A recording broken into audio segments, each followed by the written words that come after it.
Still trying to get that $200.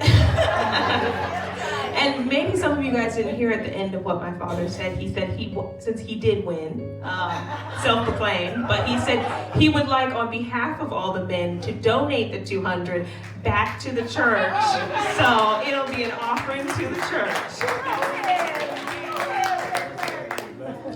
Happy third Sunday, everybody. So in preparing, well, everybody just look, Women's History Month. Look at some of these amazing women that we have to celebrate. Can anybody tell me a name of any of the women up there?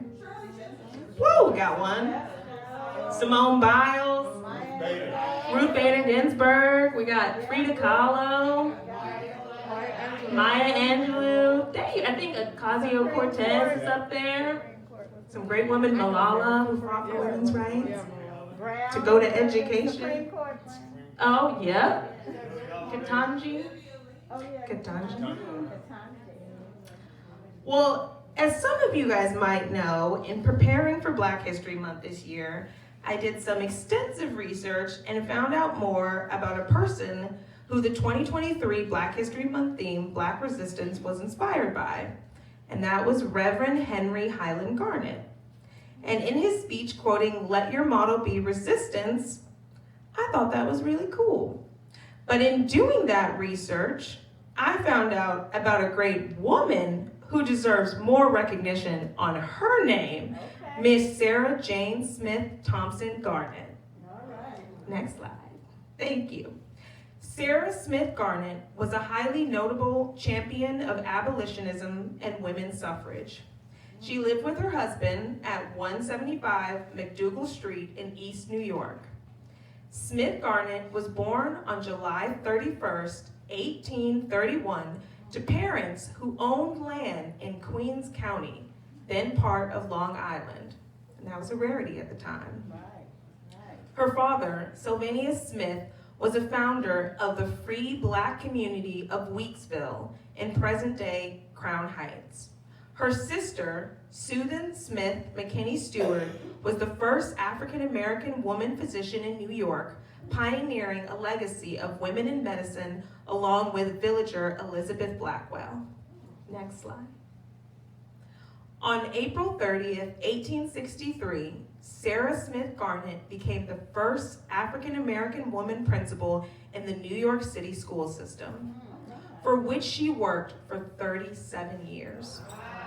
And when she began teaching in 1854, so sometime before she became principal, the public schools were racially segregated, including her school, the African Free School of Williamsburg. Today, Sarah Smith Garnet School, PS9, is located in another historic district, Brooklyn's Prospect Heights. And this is Miss Garnet seated with her family. Next slide. From 1883 to 1911, Sarah Garnet also owned a seamstress shop in Brooklyn. And during that time, she co-founded the Equal Suffrage League, of Brooklyn, the first suffrage organization founded by and dedicated to the suffrage of Black women.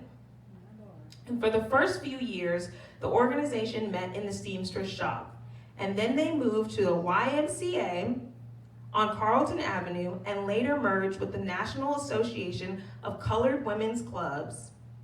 The Equal Suffrage League worked with the Niagara Movement. Does anybody know what that was a precursor for? NAACP. There we go. That's our part-time history professor.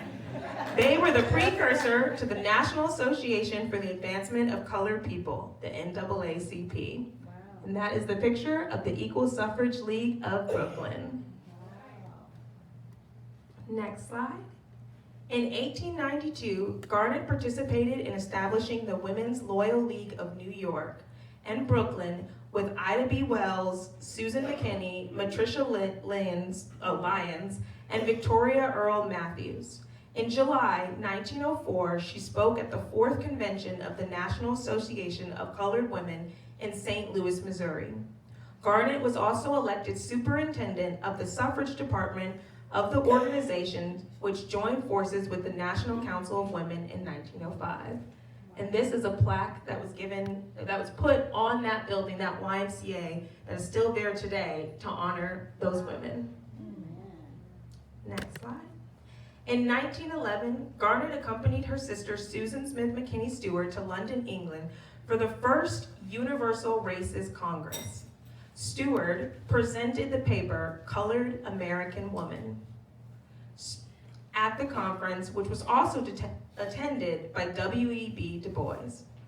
Just weeks after returning from Europe, Sarah died at the age of 88, leaving behind a legacy of education and activism that would result in the success of women's suffrage in 1920. Although Sarah Smith Garnet passed away in 1911, and this is that is a picture of that paper that she wrote and gave at that Congress. Although she passed away in 1911, 9 years before the passage of the 19th Amendment, which removed sex as a barrier to voting rights in this country and allowed women the right to vote, her impact was most certainly a powerful catalyst for change in her community. Next slide. And those are those women fighting for women's suffrage. Church, in my final words, speaking on Miss Sarah Garnet, I leave you with a word from one of my favorite musicals, legacy. What is a legacy? It's planting seeds in a garden you may never get to see. Thank you for your time, church.